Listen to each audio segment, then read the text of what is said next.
और सबसे पहले हम लोगों ने सीट शेयरिंग की घोषणा की।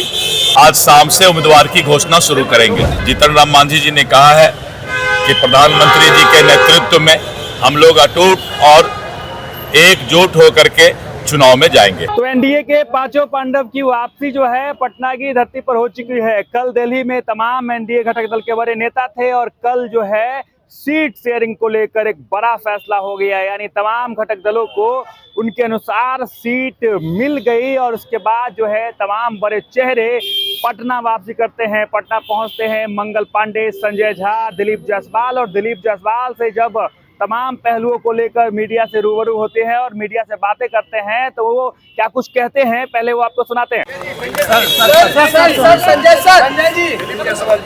दिलीप जायसवाल जी अध्यक्ष जी आपको बोला गया सर, आपको बोला गया सर।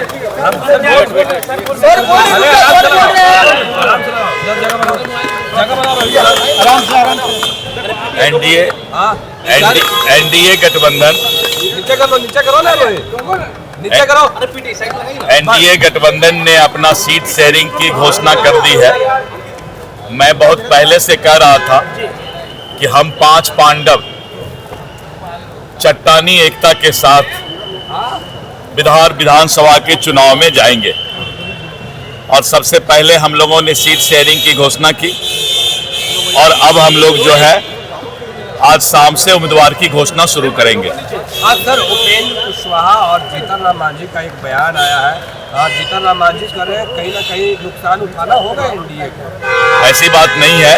जीतन राम मांझी जी ने कहा है कि प्रधानमंत्री जी के नेतृत्व में हम लोग अटूट और एकजुट होकर के चुनाव में जाएंगे।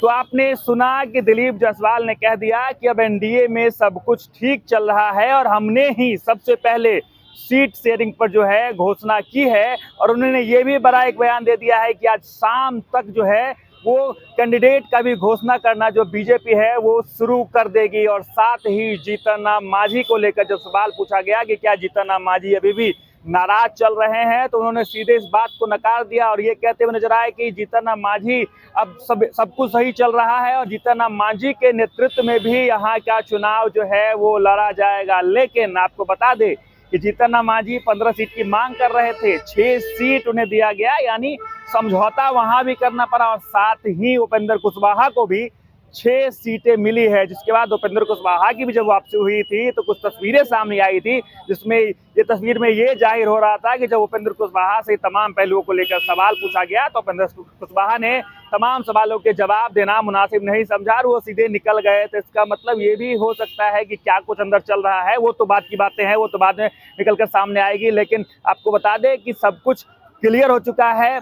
भाजपा 101 सीटों पर रहेगी, जदयू 101 सीटों पर रहेगी और चिराग पासवान को 29 सीट दिए गए हैं, वही जीतन राम मांझी 6 और उपेंद्र कुशवाहा को 6 सीट मिला है। यानी आज शाम से तमाम जो पार्टियां हैं अपने कैंडिडेट का भी घोषणा करना शुरू कर देगी। बाकी इन तमाम पहलुओं को लेकर आपका क्या कुछ कहना है कमेंट बॉक्स में जरूर लिखें और देखते रहें सच टॉक।